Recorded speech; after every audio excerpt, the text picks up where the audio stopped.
ai njeri I cili I pason qefët e veta, epshët e veta, ai njeri është duke qenë gjithmonë I ullur edhe I nënshtruar edhe I për ullur.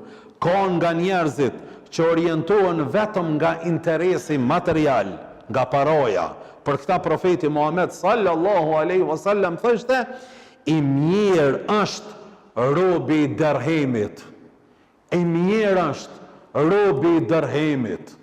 Jemi duke jetu me një kohë ku për Zotin e lum një pjesë e njerëzve Zot e kanë bë dhe po e bojnë paron. Zot po e bojnë materialën.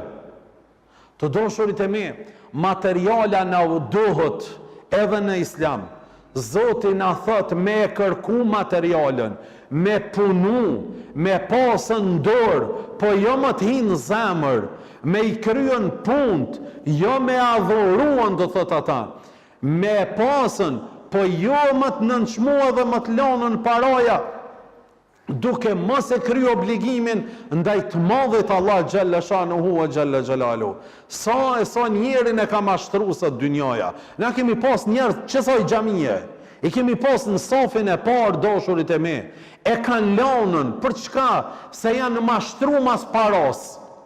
Edhe pse dikush e keq kupton kët dhe thotë janë mashtru mas paras, po dhe ti hoq, po dhe hoxha punon.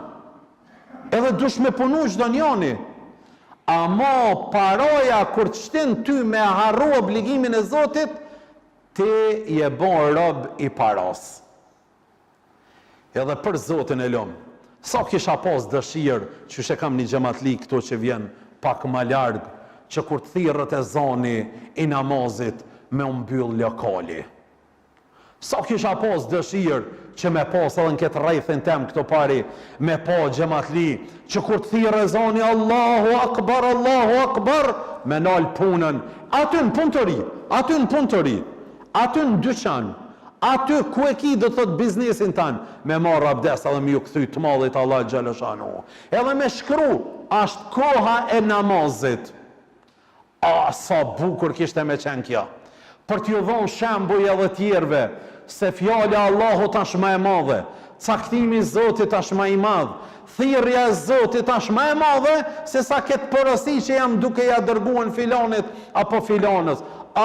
Sa kisha pas dëshirë me pas njerëz, edhe në këtë rrethin ton, me ju shtu vlera dinit Islam, e inshallah për hatër tyve që e respektojnë urdhnin e të madhit Allah xhalla shanuhu, me marrë edhe sevap edhe në tjertë.